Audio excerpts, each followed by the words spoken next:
او عجب خبره ده موږ پښتانه چې یو عزیزانو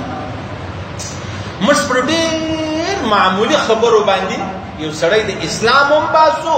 یو سړی د خپلې قبیلې هم باسو یو سړی د خاندان هم باسو دا د پښتنو رسم یې بولې رواج یې بولې عادت یې بولې بیوقوفي یې بولې خرطوبي یې بولې هر شی چې بولې پکې ځایېږي هغه دا عزیزان یو سړی لمونځ کوي خولۍ پر سر نه پر سر کوي ټیک سره موږ علاحده پکې پام وي چې یاره دا سړی لمونځ کوي خولۍ نه پر سر کوي باید چې خولۍ پر سر کړې وای بغیر د خولۍ دا حالانکې خبره دا ده عزیزانو که د چا خولۍ نه و پر سر مکروه کار دی ټیک سره مکروه کار دی لمونځ دې وکړئ یو ورځ مجبوري ولا ته مجبوره ولا خولۍ نه ولا په لږ سر دې لمونځ وکړې هېڅ پروا هم نه ده بلکې کراهت لا هم نشته پکې انسان دی مجبور دی شاوخوا یې وکتل خولۍ نه وه په لږ سر لمونځ وکړي زموږ و دې خبرې ته پام دی و دا خبرې ته مې پام نشته د الله رسول فرمایي دا د کوم چا چې پایڅې ایلی که په لمانځه که په غیر لمانځه دا بډۍ پټي د الله رسول فرمایي دا ګناه کبیره ده خولۍ په سر کول څه خبره ده پایڅې شوه کول دا ګناه کبیره ده زموږ به خولۍ ته پام دی پر خولۍ سړی ملامتوو هم د لمانځه یې هم باسو د ماجت یې هم باسو سلام هم جن بندوو جنګ هم ورسره کوو چې ولې خولۍ نه پر سر کوې دلته چې دا د پایڅې یې له کړي دي بلکې زما پایڅې هم شوه دي ستا پایڅې هم شوه دي زما دوم ګناه کبیره ده ستا دوم ګناه کبیره ده زموږ جنګ پښتانه پر سلاتاو پر چټني باندې مړې کوي او پر شوروا بیا د دې هېڅ څه نه ده د الله وحدانیت د پیغمبر علیه السلام رسالت دا شوروا ده د الله چې کوم وحدانیت دی په دې کې هېڅوک موږ سره شریکان کوه دا اصل غرض و مقصد دی زموږ د ژوند ټیک سلو او بیا که دلته زموږ خولۍ نه وه په سر او بیا موږ وایو دا څونه خولۍ نه ده په سر دا څنګه بال یې جوړ کړی دی دا به شرابي و شراب ته یې پام نشته دا به سودخوري و سود ته یې پام نشته ټیک سلو و سود ته یې پام نشته بس دا 15 وخته لمونځ ته ټینګ کړی دی د لمانځه څه چې دی ووتی کې زنا کوله کې لواطت کوئ کې سود خوړی کې رشوت خوړی کې ظلم کوئ کې ګیټس د باندې شوئ کې نکاسه د باندې شوله کې په لاره کې موټر دروئ دا خبرو ته زموږ پام نشته پښتنو کې دا ډېر لوی نقطه دی عزیزان اوس پرون ماښام مسجد مخ ته چا یو الټو درولې وه کوچنی موټر یعنې دا موټر ته رالی ودې دروئ بېشکه ودې دروئ صحیح ده اوس زه څه درته ووایم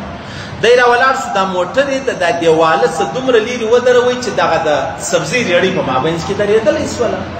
اوس چې د هاخوا یو ګاډۍ راشي د دې بلې خوا یوه ګاډۍ راشي دواړه ودرېږي د په مابینځ کې الټو درولې ده ما ډېر پسې وکتل ما زه بیا ووینمه خو نه مې ویل دی یو سړی مې ویل دی مال دا موټر ستا دی ول یا زما نه دی مال که ستا دی دا تا چې کوم فرض ما سره وکړي دا بېرته راوګرځوه خلک مه خطا باسه ته رالې لمانځه لره د لمونځ خو پیغام دا دی د لمانځه خو مقصد و غرض دا دی چې الله راضي که مخلوق ته به تاوان نه رسوي ته راولاړ شوې مقصد و غرض حاصله یې د لمانځه چې هغه ما ته الله جنت راکړي او د جنت څخه مابعد ته رالې وروره وزرو کسانو د پریشاني و تکلیف جوړ کړي ولې اوس خلک یې لمانځه ته ګوري ماشاءالله ډېر دینداره دي ډېر مسلمان دي په جومات لمونځ کوي و دې چې ته ولې نه ګورې چې په لاره کې موټر درولي وزرو کسانو ته کسان مسلمانان نه کافرانو ته تاوان رسوي ولې رسوي و کافر ته تاوان رسول جایزه ده د الله رسول اجازه کړې ده الله اجازه کړې ده یا نو بیا ته ولې په لمانځه خطا وتلی ولې خلک خطا باسي ورسه موټر راوړه چپ ځای ودروه بېغمه ځای ودروه که څوم ستاسو جومات لاړئ پروا نه لري دا جومات ستا خپله ګناه ده عزیزانو کېدلی شي الله تا ته معافي وکړي لیکن د مسلمانانو زیرېده د مسلمانانو نه د انسانانو زیرېده د دې بیا الله رب العزت هم بیا وایي دا زما کار نه دی ورسره داسې پوښتنه وکړه ده بخښلی زه به دې وبخښم که نه به دې بخښم ٹھیک سره زموږ عجبه ژوند دی زموږ عجبه یو مزاج دی زموږ مزاج چپه دی زموږ خټه چپه ده عزیزانو زموږ غالب چې دی هغه چپه دی به چپه پکې جوړ سولو بیا پر خولۍ سړی وژنو سلام بندوو پایڅې زما هم راشوه دي ستا هم راشوه دي ټیک سره هغه ګناه کبیره ده یو حضرت ابوبکر صدیق ته نبی علیه السلام ورته ویل یا رسول الله کله کله زما څه په غلطي کې پایڅې شوه چې بېرته یې ژر راپورته کړمه یا رسول الله دا هم ګناه ده ول ستا د ګناه نه ده نو د هر چا د ګناه ده ځکه ستا په زړه کې یوه ذره تکبر لویي نشته نو چې نشته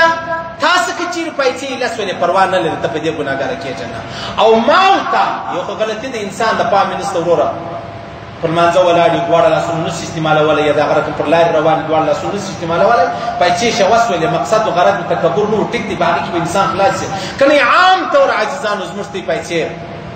دا څونه شوی او څونه غټه ګناه ده د الله رسول فرمایي یو سړی په بني اسرائیلو کې د هغه رقم پیسې کښته پټو به د ډېره خیاله پر مځکه پسې څکېدی نه یا زموږ ته کله کله چې ولاړ شو ګلستان له به بدماشان وویني یا د پښتون آباد څه مطلب هغه بدماشان وویني یا د دې چې پټو پسې څکېږي هغه پوندې چې نیمه در چوټه راوتلي یا د چوټه ټینګه تړلي دا د بېوقوفۍ علامه ده دا د خرطوبۍ علامه ده دا د انسانیت علامه قسم په خدای که ته څه کوې ستا 6 8 نمبره ده تا ولې 6 نمبره چوټه پسو کړې ده د دې څه مقصد د دې غرض ته پوهېږې د دې په غرض ته پوهېږې که په پوهېږې